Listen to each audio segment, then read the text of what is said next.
Friend, तो हम लोग पढ़ रहे थे एरोमेटिसिटी इफेक्ट, और उस एरोमेटिसिटी इफेक्ट में आज देखेंगे, कुछ क्वेश्चन करेंगे और कंसेप्ट इस पर क्लियर करेंगे। तो देखो क्वेश्चन क्या है। क्वेश्चन है which is the most stable carbocation, most stable carbocation.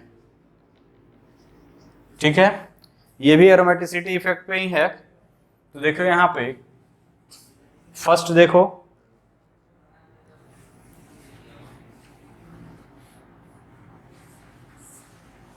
ये है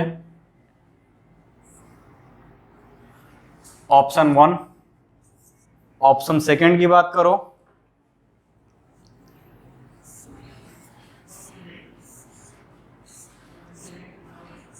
ये ऑप्शन थर्ड की अगर हम बात करें,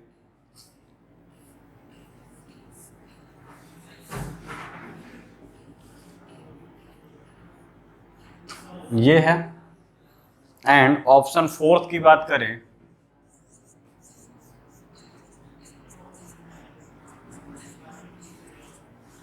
ये है। अब कह रहा है कि which is the most stable carbocation, कौन सा है जो सबसे मोस्ट स्टेबल कार्बोकेटाइन है, उसको तुमको देखना है। अब देखो इसमें कैसे चेक करोगे। स्टेबिलिटी ऑफ कार्बोकेटाइन की अगर बात करोगे तो स्टेबिलिटी ऑफ कार्बोकेटाइन किससे एक्सप्लेन करते हैं बेटा?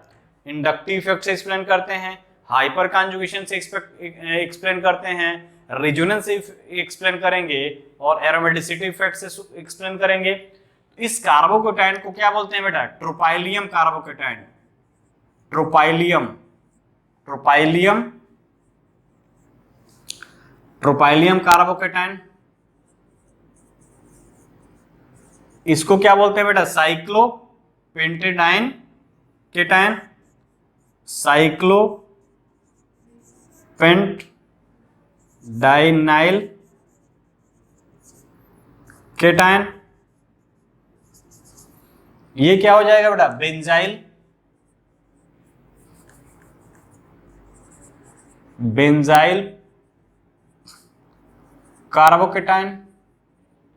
और ये क्या है बेटा? Allyl carbocation, allyl carbocation. तो ये है ट्रोपाइलियम कार्बोकेटाइन, बेंजाइल कार्बोकेटाइन, साइक्लोपेंटेडाइनाइल कार्बोकेटाइन और एलाइल कार्बोकेटाइन। अब कह रहा है कि which one is the more stable, यानी कि मोस्ट स्टेबल कौन सा होगा। तो देखो यहाँ पे बेटा ये क्या है? एरोमेटिक नेचर है। ये क्या है? एरोमेटिक है। इसमें क्या है बेटा?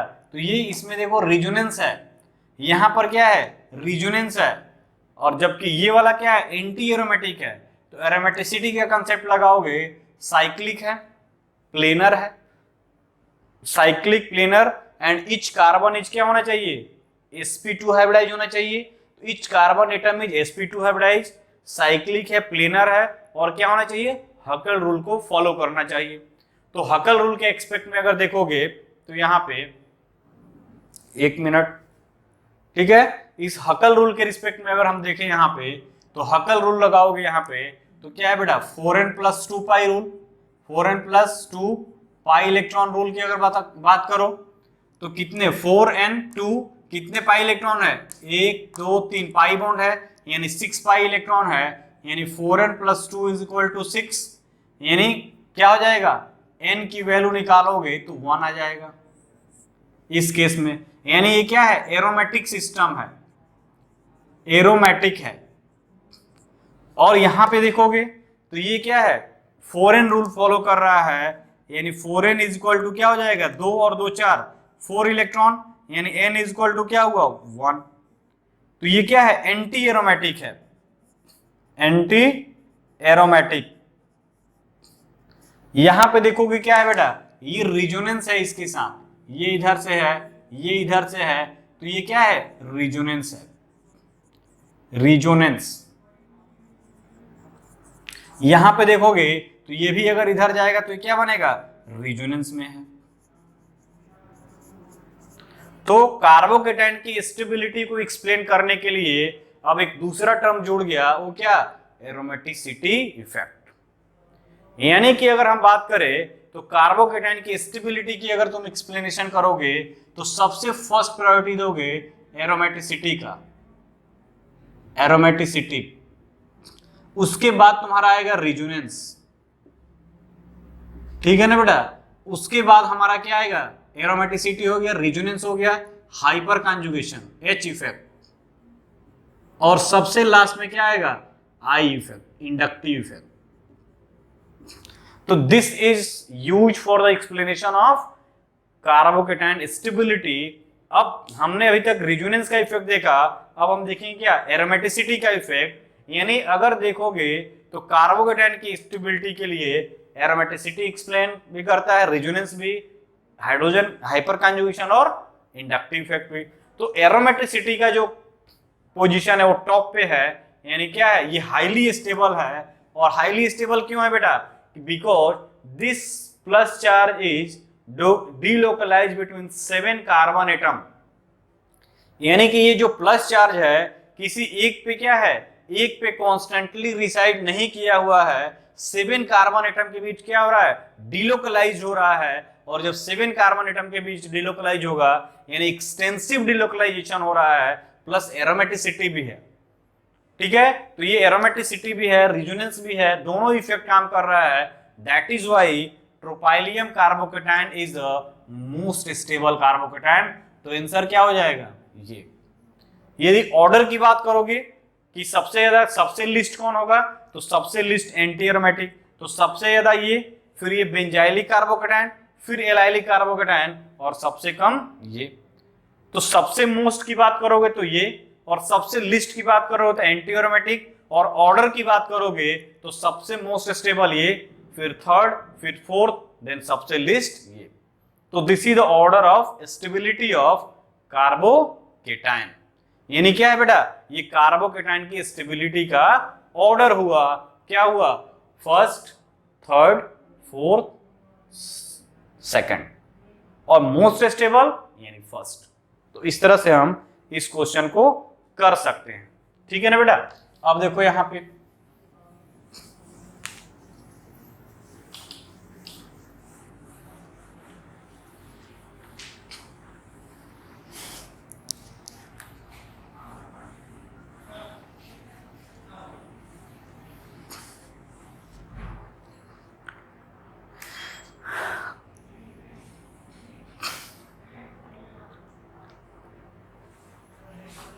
ठीक है।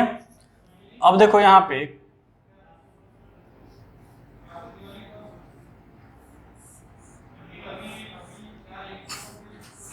ये है, ये है, ये क्या है बेटा, एरोमेटिक कंपाउंड है, ठीक। अब देखो यहां पे ये वाला जो रिंग है ये क्या है, एरोमेटिक है, बट ये वाला एरोमेटिक नहीं है। बट अगर ओवरऑल मॉलिक्यूल की बात करोगे, ओवरऑल मॉलिक्यूल की बात करोगे तो ये क्या है, ये एरोमेटिक कंपाउंड है। क्या है बेटा, ये एरोमेटिक कंपाउंड है। तो अगर हाफ पार्ट क्या है, एरोमेटिक नहीं है, और हाफ पार्ट एरोमेटिक है किसी भी मॉलिक्यूल का, तो ओवरऑल कंक्लूजन क्या होगा, जो हाफ पार्ट है, यानी कि ये पूरा मॉलिक्यूल देखोगे तो एरोमेटिक नेचर का होगा। ये नहीं कि ये वाला एरोमेटिक नहीं है तो ये पूरा मॉलिक्यूल एरोमेटिक नहीं टिक करोगे। तो अगर हाफ पार्ट एरोमेटिक है और हाफ पार्ट नॉन एरोमेटिक है, उस केस में ओवरऑल मॉलिक्यूल की बात करोगे तो ये क्या हो जाएगा, एरोमेटिक हो जाएगा, ठीक है ना बेटा। तो ये ध्यान देना है। तो ये क्या है, एरोमेटिक कंपाउंड है। उसी तरह अगर दूसरा एग्जांपल देखें यहां पे, और एग्जांपल देखो, यदि ये मान लो ये है, ठीक, ये है, यहां पे क्या है, प्लस चार्ज है, ठीक, ये है और ये प्लस चार्ज है। और दूसरा क्या है, ये है, ये है, ठीक है। तीसरा क्या है बेटा,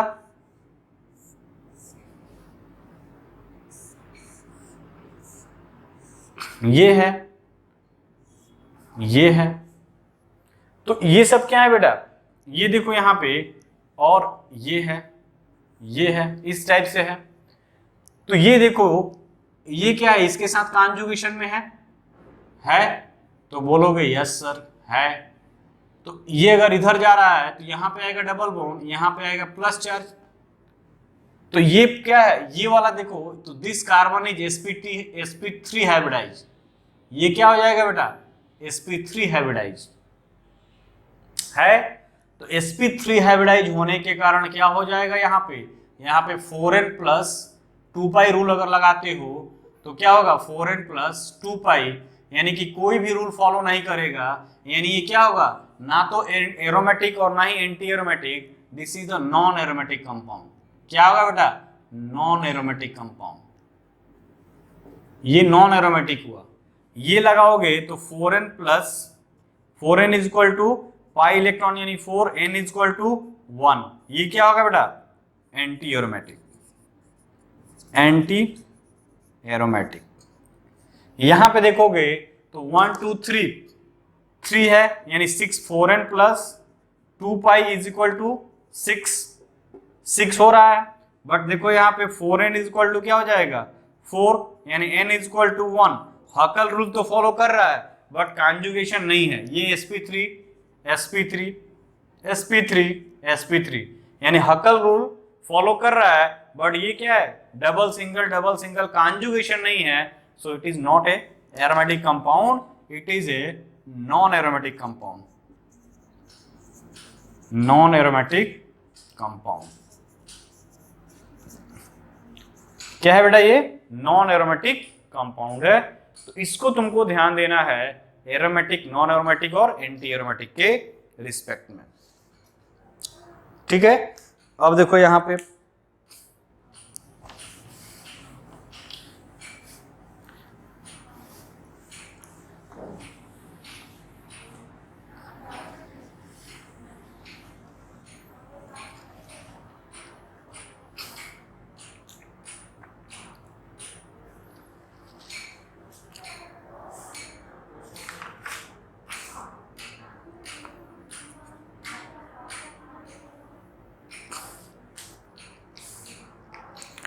ठीक है ना बेटा। तो इस तरह से ये एरोमेटिसिटी इफेक्ट देखा। ठीक, बाकी तुम क्या करोगे, प्रैक्टिस करोगे इस पर, क्वेश्चन बहुत सारे क्वेश्चन तुमको मिलेंगे। ठीक है, उसको aromatic, anti aromatic, non aromatic को आप देख सकते हो। यही 3-4 चीजें हैं जो आपको देखना है। क्या, हकेल रूल देखना है, प्लेनर कॉन्जुगेशन होना चाहिए, पाई बॉन्ड यानी कॉन्जुगेशन में होना चाहिए, प्लेनरिटी होना चाहिए और sp2 हाइब्रिडाइज सेंटर होना चाहिए। यही तुमको ध्यान में रखना है। जो 4n प्लस 2 रूल को फॉलो करे, दैट इज हकेल रूल को फॉलो करे तो क्या एरोमेटिक, जो नहीं करे और जो 4n प्लस रूल को फॉलो करे दैट इज एंटी एरोमेटिक, और जो दोनों के रिस्पेक्ट में नहीं आ रहा है तो that is a non aromatic. ठीक है, अब हम देखेंगे नेक्स्ट इफेक्ट, स्टेरिक हिंड्रेंस। क्या है बेटा, स्टेरिक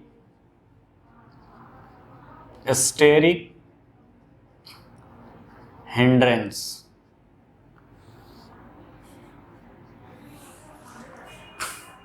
ठीक है,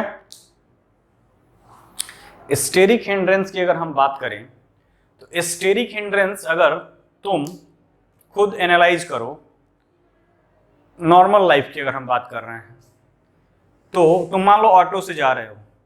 ठीक है, एक ऑटो है, एक व्यक्ति है, वो ऑटो को बुक किया है, सिंगल बुक किया है।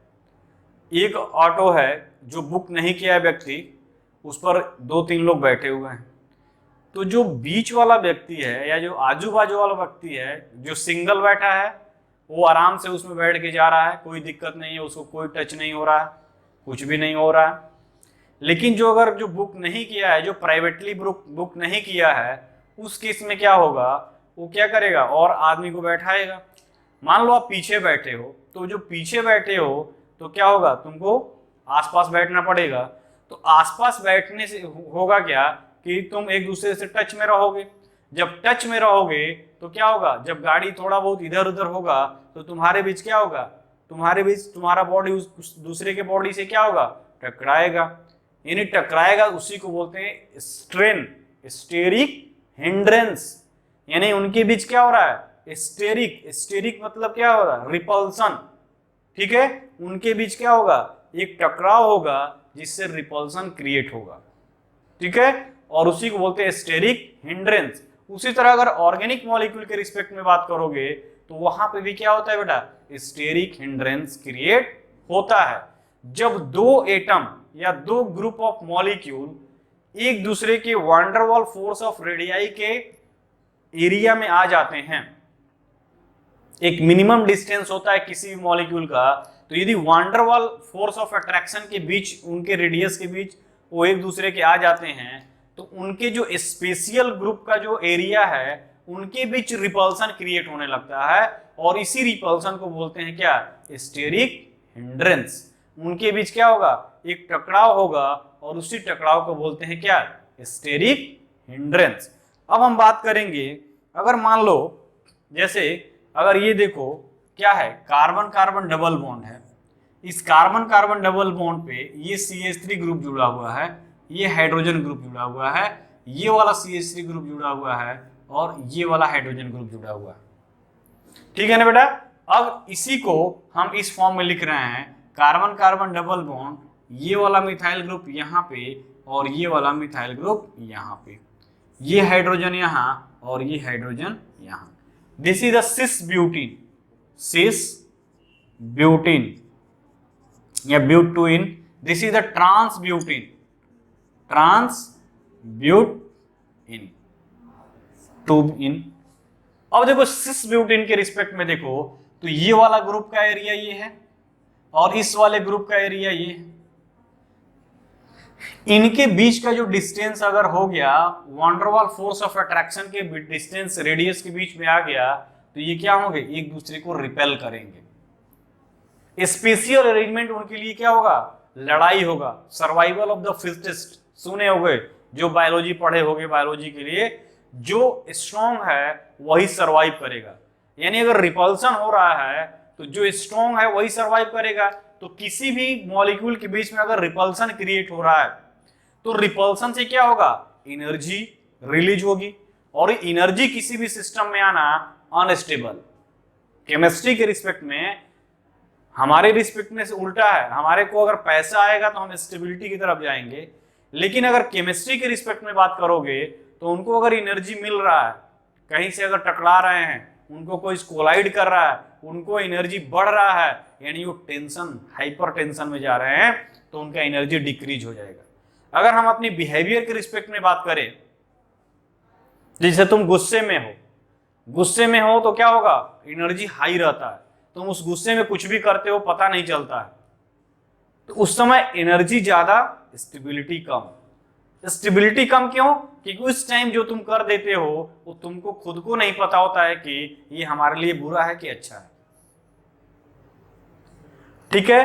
तो क्या है, गुस्से में आना, यानी गुस्से में आना, एनर्जी को अपना खर्च करना, एनर्जी खर्च करना, अनस्टेबिलिटी में जाना, वही चीज यहां भी है। रिपल्सन होना, एनर्जी का बढ़ना, दोनों के बीच एनर्जी का बढ़ना, और जब एनर्जी बढ़ेगा तो क्या होगा, मॉलिक्यूल अनस्टेबल जाएगा। तो स्टेरिक हिंड्रेंस करता क्या है, स्टेरिक हिंड्रेंस से अनस्टेबिलिटी आती है। अगर ये दोनों टकराएंगे, एनर्जी बढ़ेगा तो अनस्टेबिलिटी आएगा। दैट इज वाई अगर इस केस में देखोगे तो ये दोनों ग्रुप मिथाइल और हाइड्रोजन का साइज बहुत छोटा, ये इनके रेडियस में नहीं आएगा, रिपल्सन नहीं होगा, और रिपल्सन नहीं होगा यानी स्टेरिक हिंड्रेंस नहीं होगा। तो स्टेरिक हिंड्रेंस नहीं होगा, कोई एनर्जी नहीं रिलीज होगी, और जब कोई एनर्जी नहीं रिलीज होगी तो ये मॉलिक्यूल स्टेबल फॉर्म में पड़ा रहेगा। That is why trans butene यानी trans alkene is more stable than cis butene, because in cis butene there is a repulsion between two methyl group, because this methyl group on same side of the carbon carbon double bond। यानी कि trans और सिस की बात करोगे तो trans क्या है, more stable है, और सिस क्या है, लेस स्टेबल है ड्यू टू द रिपल्सन, और इसी को बोलते हैं क्या, स्टेरिक हिंड्रेंस। ये बहुत वाइड एप्लीकेशन है स्टेरिक हिंड्रेंस का, ठीक है ना बेटा। तो इसका एप्लीकेशन की बात करोगे तो बहुत वाइड एप्लीकेशन है। ठीक है बेटा। अब देखो स्टेरिक हिंड्रेंस को कैसे डिफाइन करोगे। तो two or group of an atom in organic molecule at a distance less than or equal to the sum of van der Waals radii repel each other due to the spatial crowding. This repulsion is called steric hindrance or steric strain or van der Waal strain. यानी simple language में बात करो कि दो atom और molecule जो एक दूसरे के क्या हो, वान डर वाल रेडियाई के क्लोज कांटेक्ट में आए, यानी उसके अंदर आ जाए, तो उनके बीच क्या होगा, स्पेशियल क्राउडिंग के कारण रिपल्सन होगा, और उस रिपल्सन को बोलते हैं स्टेरिक स्ट्रेन, वान डर वाल स्ट्रेन और क्या, स्टेरिक हिंड्रेंस। ये होगा क्यों? Due the bulky nature of substituent. Substituent का नेचर क्या हो, बल्की हो, और दूसरा इलेक्ट्रॉनिक फैक्टर, यानी प्रमोटिंग और inhibiting the availability of electron at particular site. अब देखेंगे इसमें क्या कहना चाह रहा है, ठीक है। तो अभी हमने बताया क्या, steric strains in cis and trans, ठीक है। अगर हम बात करें यहां पे steric hindrance in cis and trans की अगर रिस्पेक्टिवली बात करोगे, तो अभी मैं बताया, तो इसको आप छाप लो फटाक से, इसको छाप लो, तो फिर मैं आगे दिखाता हूं तुमको।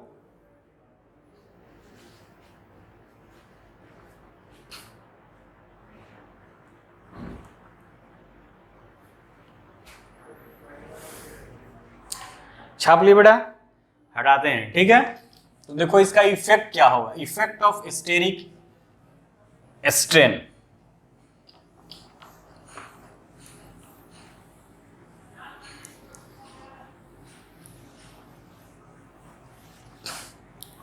ठीक है, इफेक्ट देखोगे, ठीक है ना बेटा। Effect of steric hindrance, heading डालोगे, effect of steric hindrance. Effect देखो, तो फर्स्ट की अगर हम बात करें,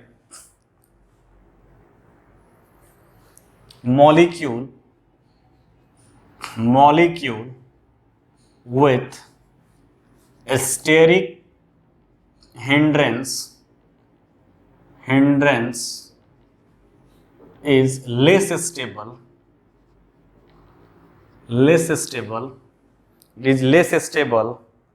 as compared to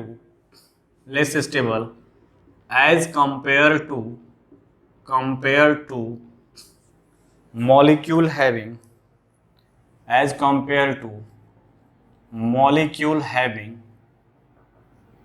no steric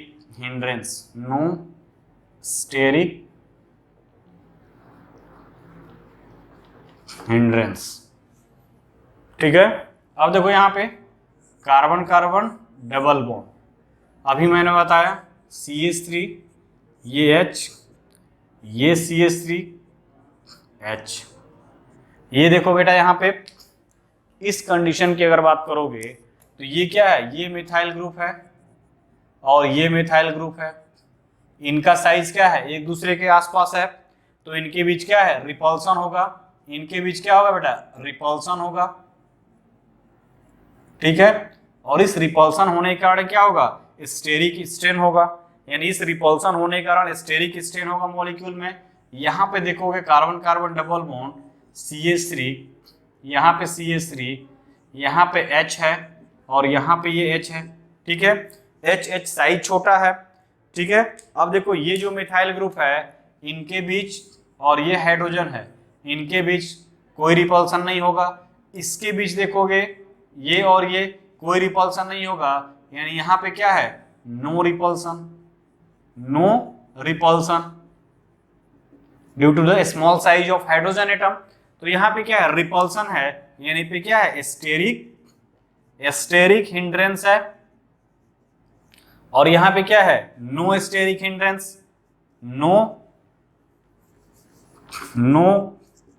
steric hindrance. तो ये क्या है बेटा, सिस ब्यूटूइन है, cis butene, and this is the trans ब्यूटूइन,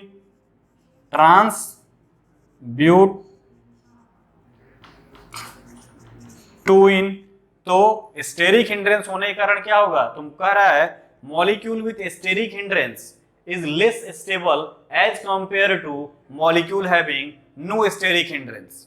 तो यहाँ पे no steric hindrance यानी no repulsion, no steric hindrance, यहाँ पे repulsion, steric hindrance, that is why trans butene more stable than cis butene। तो यहाँ पे लिखोगे trans 2 butene is trans butene is more stable than cis butene। ठीक है बेटा, तो फर्स्ट एप्लीकेशन क्या हुआ, जहां पे स्टेरिक हिंड्रेंस होगा वहां पे स्टेबिलिटी डिक्रीज कर जाएगी।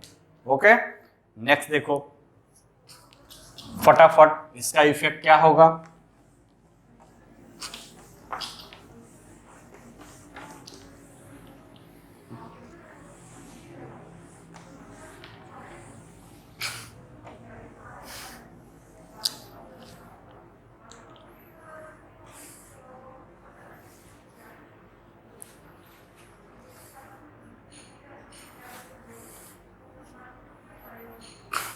ठीक है, ये जो है ये ग्रुप है,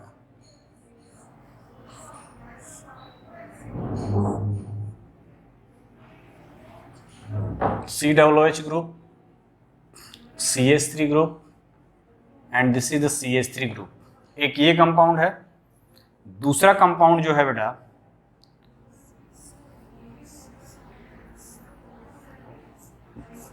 ये CH2 COOH ग्रुप, ये CH3 ग्रुप, ये CH3 group, this is the acid और इसका रिएक्शन कराया है C2H5OH से। इफेक्ट देखो क्या क्या है, इसका रिएक्शन करा रहा है C2H5OH से। ठीक है, एसिडिक मीडियम में है, यानी मीडियम क्या है, एसिडिक नेचर का है। ठीक है बेटा, अब देखो हम सिंपल से बता रहे हैं, ये रिएक्शन है। ठीक है, तो इस कंडीशन में नो रिएक्शन नहीं हो रहा, बट यहां पे होगा, यहां पे क्या होगा, रिएक्शन होगा, यानी यहां पे रिएक्शन होगा। तो देखो क्या है, अगर हम बात करें यहां पे तो देखो होता क्या है, ये RCOH एसिड है, कार्बोक्सिलिक एसिड, और इस कार्बोक्सिलिक एसिड यानी यहाँ पे देखो कार्बोक्सिलिक एसिड R ग्रुप ये है, हम सिंपल अभी समझाने के लिए लिख रहे हैं।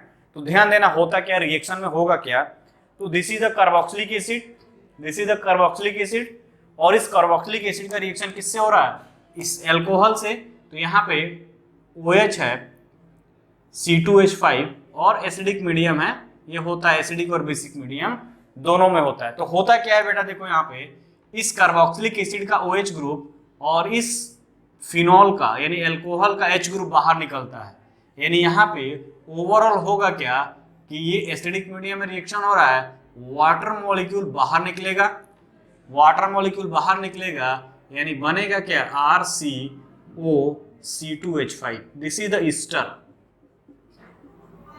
और इसी प्रोसेस को बोलते हैं ईस्टरिफिकेशन, यानी reaction between acid and alcohol to form ester and this process is known as esterification। Easter का फॉर्मेशन हो रहा है, ये रिएक्शन एसिडिक मीडियम में भी होता है और बेसिक मीडियम में भी होता है।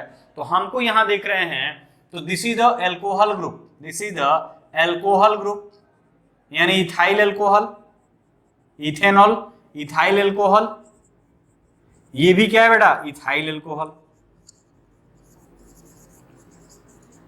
ठीक है, ये इथाइल अल्कोहल, ये देखो क्या है बेटा, कार्बोक्सिलिक एसिड, R ग्रुप ये है, यहाँ पे क्या है कार्बोक्सिलिक एसिड, तो ये भी क्या होगा, एस्टरिफिकेशन होगा। बट दिक्कत ये है कि यहाँ पे रिएक्शन नहीं हो पा रहा है। क्यों नहीं हो पा रहा है बेटा, इसलिए नहीं हो पा रहा है due to this bulky group, ये ग्रुप के कारण, ये जो ग्रुप है ये क्या है, ये अगर बात करोगे तो ये इस टाइप से है, इसको अगर हम अच्छे से लिख दें, तोड़कर लिख दें तो ये देखो H ग्रुप है। अब जिस कार्बन पे इस जो कार्बोक्सिलिक एसिड अटैच है उस पर क्या है बेटा, ये वाला ग्रुप देखो और ये वाला ग्रुप देखो। अब इस ग्रुप होने के कारण, बल्कि ग्रुप होने के कारण इनके बीच क्या है, रिपल्सन है, स्टेरिक स्ट्रेन है। और जिस स्टेरिक स्ट्रेन होने के कारण ये जो आने वाला ग्रुप होगा इसकी जो रिएक्शन करेगा वो यहाँ पे पहुंच नहीं पाएगा, ये रिएक्शन यहाँ पे पहुंच नहीं पाएगा। जबकि इस कंडीशन की बात करोगे तो ये क्या है, इस कार्बन से जो अटैच ये कार्बन है, ये पूरा ग्रुप क्या है, इससे एक कार्बन दूरी पे है, यानी ये रिपल्सन नहीं कर पाएगा, तो ये प्रोडक्ट बनाएगा। यहाँ पे इस मेथाइल ग्रुप का रिपल्सन, इस मेथाइल ग्रुप का रिपल्सन देखो और इस मेथाइल ग्रुप का रिपल्सन देखो, तो ये इस पर लगेगा, इस मेथाइल ग्रुप पे यानी CH2 ग्रुप पे लगेगा, इस पर ये रिपल्सन लग रहा है। बट ये वाला ग्रुप क्या है, फ्री है, ये एक्सपोज्ड है, बाहर है। तो बाहर है तो ये क्या करेगा, इससे रिएक्ट कर लेगा, यानी ये इस पर अप्रोच कर सकता है। बट ये डायरेक्टली इस रिंग से तो आएगा तो क्या करेगा, इसके रिपल्सन होगा, यानी ये ग्रुप है, ये ग्रुप है, ये है। जब तीसरा ये आएगा तो और रिपल्सन बढ़ जाएगा, और रिपल्सन बढ़ जाएगा तो रिएक्शन नहीं होगा, क्योंकि इसके पास अप्रोच नहीं कर पाएगा। That is why this is there here no reaction. But यहाँ पे रिएक्शन होगा तो यहाँ पे क्या बनेगा, प्रोडक्ट बनेगा।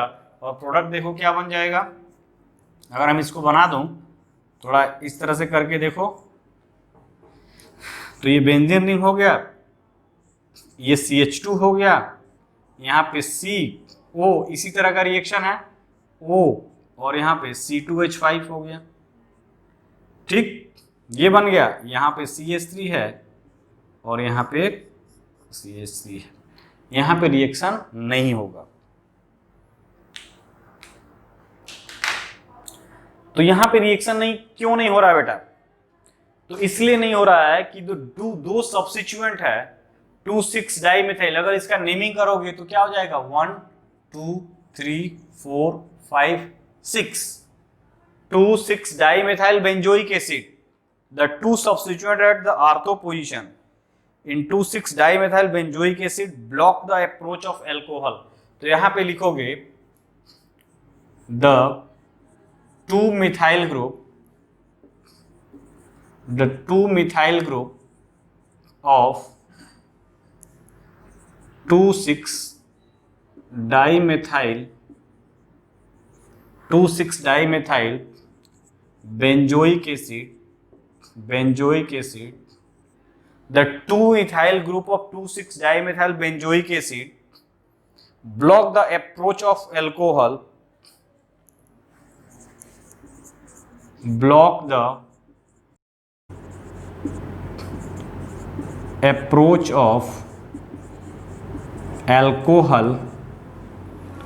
towards COOH group, ठीक है, COOH group.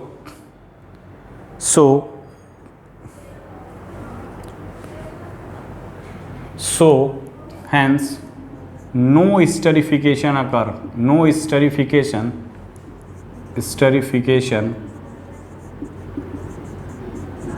reaction occurs। RXN यानी रिएक्शन हम लिखे, तो हमने लिखा इसको कि the 2-methyl group of 2,6 dimethyl benzoic acid, this is the 2,6 dimethyl benzoic acid क्यों रिएक्शन नहीं हो रहा है, the 2-methyl group of 2,6 dimethyl benzoic acid block the approach of alcohol, इस एल्कोहल का अप्रोच को क्या कर रहे हैं, ब्लॉक कर रहे हैं, due to the steric hindrance, block the approach of alcohol towards carboxylic acid group, hence no esterification reaction occurs.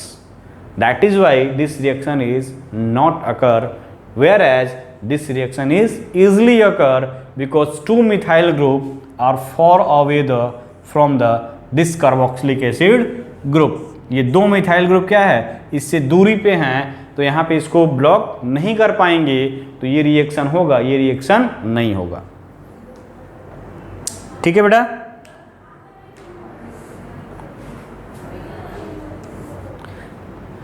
यहाँ पे लिखोगे सिंस, इस केस में क्या होगा, सिंस 2 methyl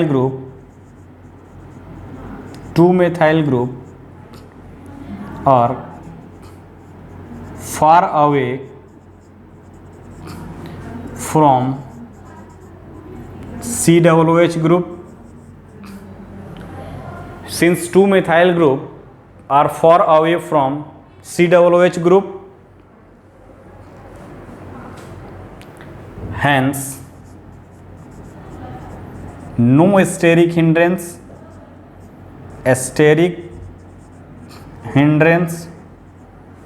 and esterification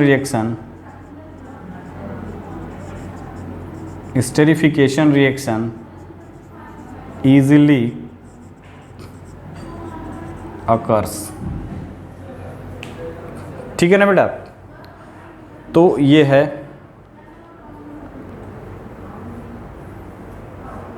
ठीक है, हो गया। देखो हटाएं इसको, नेक्स्ट देखो, नेक्स्ट इसका एप्लीकेशन देखो, क्या क्या ये इफेक्ट कर सकता है, उसी को हम दिखा रहे हैं आपको। ठीक है ना बेटा, इसको देखते रहो कि स्टेरिक हिंड्रेंस का क्या क्या इफेक्ट है। तो रिएक्शन नहीं होने दे रहा है, स्टेबिलिटी को अफेक्ट कर रहा है। ठीक है,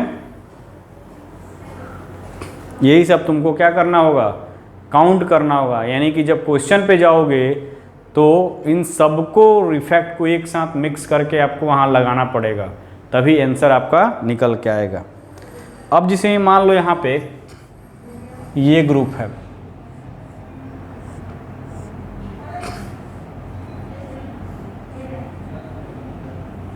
CH3, ये CH3, ये CH3 ग्रुप है। ठीक है, इस रिएक्शन, इसका रिएक्शन कराते हैं, नाइट्रेशन कराते हैं। ठीक है, इसका कराते हैं क्या, नाइट्रेशन। अभी आएगा रिएक्शन, घबराने की ज़रूरत नहीं है। नाइट्रेशन कराते हैं कॉन्क नाइट्रिक एसिड का यूज करके प्लस कॉन्सनट्रेटेड H2SO4। तो ये जो है ये प्रोड्यूस करता है NO2 प्लस। NO2 प्लस क्या है, न्यूक्लियोफाइल है कि इलेक्ट्रोफाइल है, बताओ फटाक से। तो ये N पे प्लस चार्ज है, क्या है, इलेक्ट्रोफाइल है। तो इलेक्ट्रोफाइल तो होता क्या है, ये बेंजीन रिंग है, तो बेंजीन रिंग पे क्या है, हाइड्रोजन अटैच है। ये देखो यहाँ एक हाइड्रोजन है, यहाँ पे हाइड्रोजन है, ये है और ये है, ये हाइड्रोजन है। अब क्या होता है, ये इलेक्ट्रोफाइल क्या करता है, इस हाइड्रोजन को हटाता है, इलेक्ट्रोफाइल ऐड हो जाता है। क्योंकि बेंजीन जो है वो इलेक्ट्रोफिलिक सब्स्टिट्यूशन रिएक्शन देता है। आगे जब रिएक्शन पे आएगा टाइप ऑफ रिएक्शन, तो वहाँ आपको मिलेगा ये। तो एक्चुअल में ये ग्रुप जो है, इस ग्रुप के होने के कारण ये वाला हाइड्रोजन नहीं रिप्लेस होगा।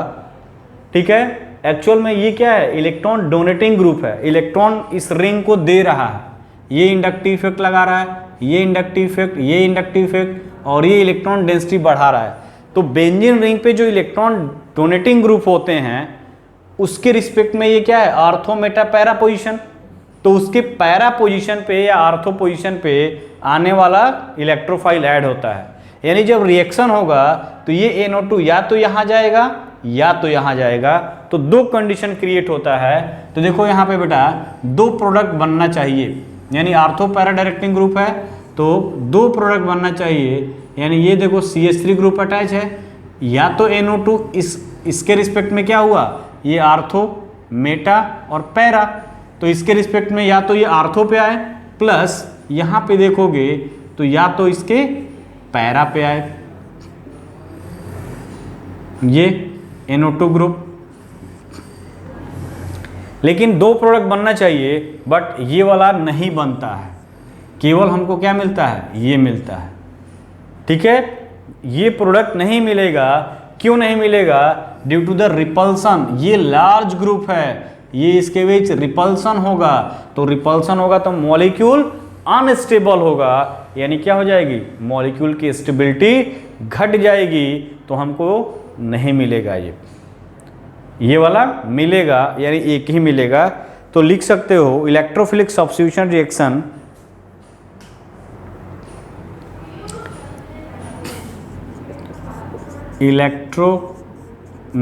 डायरेक्ट लिखो, इलेक्ट्रोफिलिक सब्स्टिट्यूशन रिएक्शन ऑफ, इसका रीजन क्या है? तो लिखोगे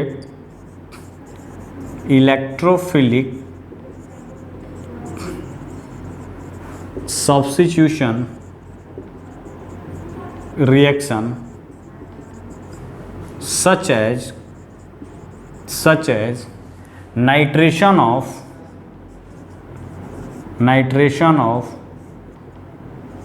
tertiary butyl benzene exclusively gives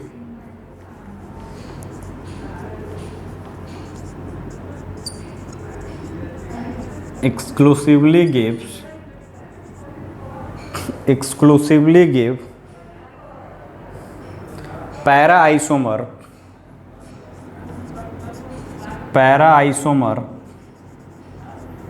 exclusively gives para isomers because the bulky tertiary butyl group block the ortho position,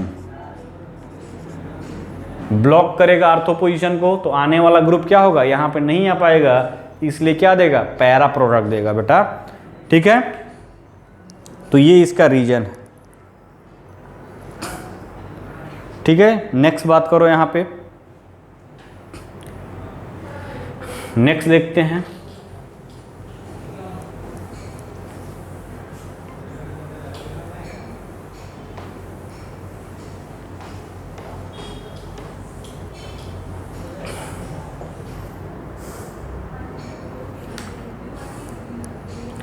next example देखोगे तो लिखोगे aldehydes are more reactive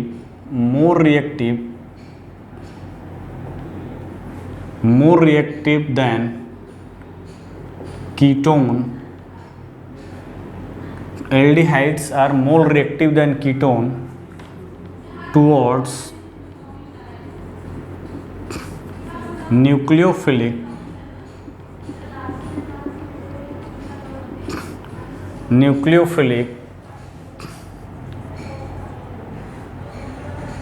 addition reaction. ठीक है, nucleophilic addition reaction because bulky group in ketone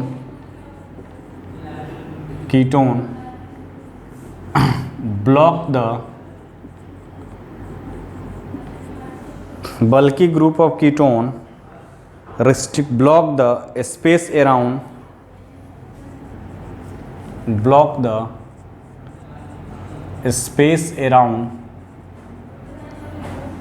carbon oxygen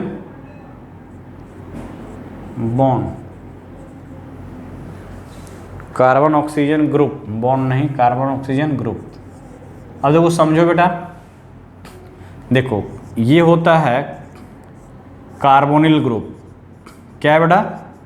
carbonyl group इसको बोलते हैं, ketone carbonyl group.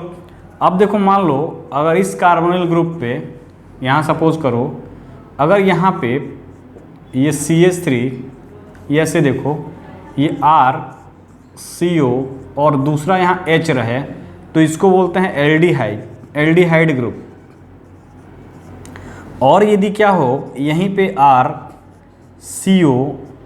तो इसको बोलते हैं कीटोन ग्रुप। अब ये R क्या हो सकता है? एल्काइल ग्रुप, यदि मान लो R इज इक्वल टू, मान लो यहाँ पे R इज इक्वल टू क्या है, मेथाइल ग्रुप है, तो R इज इक्वल टू अगर मेथाइल ग्रुप मानते हो यानी क्या बन जाएगा, CH3COH, where R is equal to क्या है, CH3। अगर यही R इज इक्वल टू मान लो यहाँ पे क्या है, CH3 ही है, तो ये जाएगा CH3CO और ये CH3। R क्या है बेटा, CH3। तो this is the aldehyde, acetaldehyde, इसको बोलते हैं क्या, acetaldehyde, common name, and this is the acetone. ठीक है ना बेटा, this is the acetaldehyde and this is the acetone. अगर हम बात करें तो कार्बन और ऑक्सीजन में electronegativity of oxygen is greater than electronegativity of carbon, यानी ये बॉन्ड इधर शिफ्ट करेगा, तो यहाँ आएगा पार्शियल प्लस चार्ज और यहाँ आएगा माइनस चार्ज। ठीक है, अब देखो यहाँ पे ये तो समझ में आया ना कि this is the aldehyde and this is the ketone. अब स्टेटमेंट क्या कह रहा है कि aldehyde are more reactive than ketone towards nucleophilic addition reaction because bulky group in ketone block the space around carbonyl group. This is the carbonyl group, ठीक है, this is the CO group. अब देखो इस ये समझ गए कि this is the carbonyl group, अगर दोनों साइड R जुड़ गया यानी कीटोन हो गया और एक R और एक H, एल्डिहाइड। यानी एल्डिहाइड के केस में हमेशा एक H होगा और ये R क्या होगा, वेरी करेगा। लेकिन कीटोन के केस में ये H ना होकर दोनों R होंगे। अब दोनों R सेम हो जाएगा तो सिमेट्रिकल कीटोन, दोनों R डिफरेंट हो जाएगा तो अनसिमेट्रिकल कीटोन। वो बात की बात है जब हम कहाँ जाएंगे, कीटोन चैप्टर पे जाएंगे तब की। अब इस स्टेटमेंट के अकॉर्डिंग चलेंगे तो कह रहा है कि aldehyde is more reactive than ketone. अगर हम बात करें यहाँ पे बेटा तो देखो यहाँ पे this is the acetaldehyde, aldehyde. हम कॉमन एग्जांपल ले लेते हैं। यहाँ पे देखो CH3CO CH3, ठीक है, ये बॉन्ड पोलर है तो ये इधर शिफ्ट होगा और ये इधर शिफ्ट होगा। जब ये शिफ्ट होगा तो इसका अगर रिजोनेटिंग स्ट्रक्चर बना रहे हो तो CH3CO पे नेगेटिव चार्ज और इस पर प्लस चार्ज और यहाँ पे H। उसी तरह इस केस में भी देखोगे तो क्या हो जाएगा बेटा, CH3CO पे नेगेटिव, C पे पॉजिटिव और ये CH3। अब न्यूक्लियोफिलिक एडिशन रिएक्शन, न्यूक्लियोफाइल का ऐड करना है और तुमको पता है क्या है, nucleophile is electron rich species, nucleophile is a electron rich species. तो ये न्यूक्लियोफाइल कहाँ अटैच करेगा, इस कार्बन पे, यानी ये न्यूक्लियोफाइल इस कार्बन पे, ये न्यूक्लियोफाइल इस कार्बन पे। But this group is, this carbon is attached with two methyl group. तो ये न्यूक्लियोफाइल को आने से क्या करेगा, इसके रिस्पेक्ट में ये हाइड्रोजन ग्रुप है तो ये हाइड्रोजन ग्रुप के साइड से इधर से इजी वे में आ जाएगा। बट ये न्यूक्लियोफाइल किधर भी साइड से आएगा तो क्या होगा, स्टेरिक हिंड्रेंस होगा इस मिथाइल ग्रुप के कारण। तो वही कह रहा है बिकॉज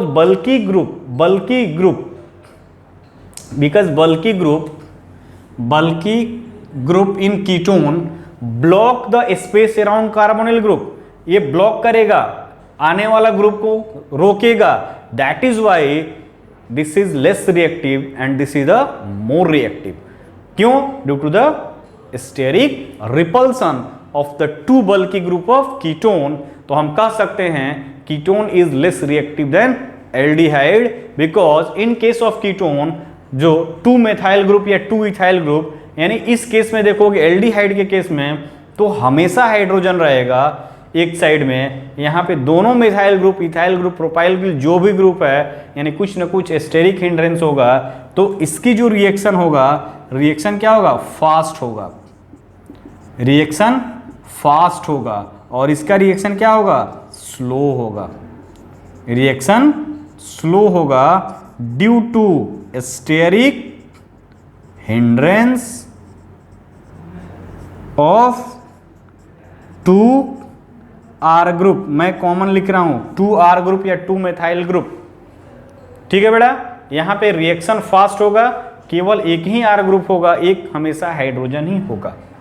ठीक है ना, तो ये है इसका एप्लीकेशन। ठीक है, तो ये ध्यान देना बेटा।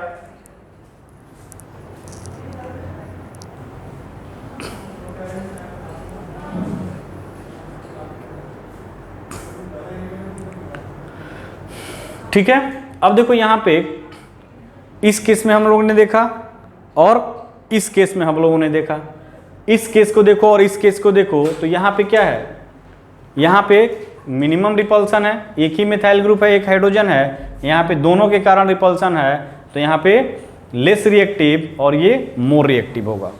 ठीक है, तो इस तरह से स्टेरिक स्ट्रेन इस पे अप्लाई करोगे। ठीक है ना बेटा। अब देखेंगे कुछ और एग्जांपल देखते हैं, जैसे यहाँ पे देखो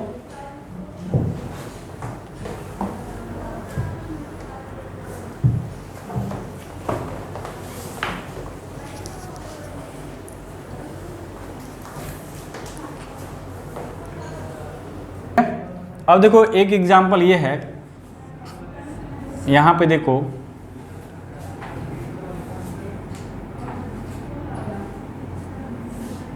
ये है नाइट्रोबेंजीन, ये भी क्या है, ये भी है नाइट्रोबेंजीन ही है। ठीक है ना बेटा। अब देखो इस केस में देखोगे और इस केस में देखोगे तो ये जो नाइट्रोजन ग्रुप है ये क्या है, ये इलेक्ट्रॉन विथड्रॉइंग ग्रुप है, इधर खींच रहे हैं, तो इसके बीच क्या होगा, डबल बॉन्ड कैरेक्टर आ जाएगा। यानी अगर इसका रिजोनेटिंग स्ट्रक्चर तुम ड्रा करोगे तो ऐसे आ रहा है बेटा, देखो यहाँ पे नाइट्रोजन ऑक्सीजन, तो ये बॉन्ड इधर खींच रहा है, तो यहाँ पे जाएगा क्या, नाइट्रोजन पे यहाँ नेगेटिव चार्ज, यहाँ आ गया प्लस चार्ज, ये और ये बना। इस केस में देखोगे तो इसके ग्रुप के रिपल्सन के कारण, ये दोनों ग्रुप के रिपल्सन के कारण ये जो NO2 ग्रुप है वो आउट ऑफ प्लेन चला गया है। This NO2 group is out of plane, और जब प्लेनरिटी नहीं होगा बेटा, और जब प्लेनरिटी नहीं होगा तो क्या होगा, कॉन्जुगेशन नहीं होगा, यानी रिजोनेंस नहीं होगा। अब प्लेनरिटी अगर मॉलिक्यूल में नहीं है तो रिजोनेंस की कल्पना नहीं कर सकते हो। कल्पना की कल्पना नहीं करना है तुमको, रिजोनेंस की कल्पना करना है, यानी रिजोनेंस की कल्पना तुम नहीं कर सकते हो, तुम इमेजिन ही नहीं कर सकते हो जो मॉलिक्यूल प्लेन में ना हो। यानी ये बेंजीन रिंग और जो रिजोनेंस में पार्टिसिपेट कर रहा है वो क्या होना चाहिए, प्लेन में होना चाहिए। जब प्लेन में होगा तभी रिजोनेंस होगा। तो इस मिथाइल ग्रुप के होने के कारण ये होता क्या है एक्चुअल में, ये जो देखोगे तो ये group NO2 group out of plane चला जाता है। इस मिथाइल ग्रुप के होने के कारण, इनके बीच रिपल्सन होने के कारण ये NO2 ग्रुप का प्लेन ये है, तो इस मिथाइल इसका प्लेन ये है। अब दोनों का प्लेन क्या है, आउट ऑफ प्लेन चला गया, तो दोनों के बीच क्या होगा, रिजोनेंस नहीं होगा। और जब रिजोनेंस नहीं होगा तो ये क्या होगा, ये एज इट इज, तो ये जो कार्बन नाइट्रोजन का डबल बॉन्ड है, कार्बन CN का बॉन्ड है, इस बेंजीन का कार्बन और नाइट्रोजन, तो यहां पे लिखोगे partial double bond character, partial double bond character, double bond character due to resonance between benzene ring, benzene and nitro group. ठीक है, बट इस केस में देखोगे यहां पे क्या है, रिजोनेंस नहीं हो रहा है due to the steric hindrance. तो यहां पे लिखोगे ड्यू टू स्टेरिक रिपल्सन या हिंड्रेंस, जो भी लिखो, due to steric repulsion between methyl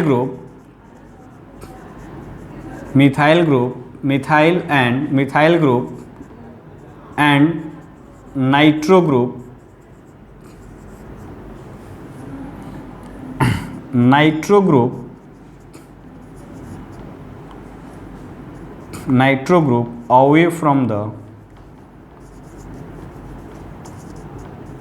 away from the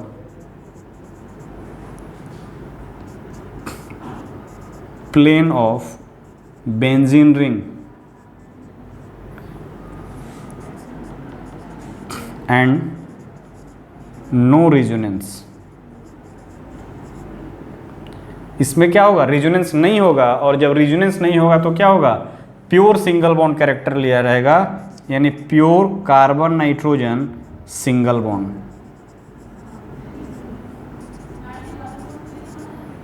तो ये है स्टेरिक इफेक्ट का एप्लीकेशन, डिफरेंट एरिया पे डिफरेंट काम कर सकते हो। ठीक है,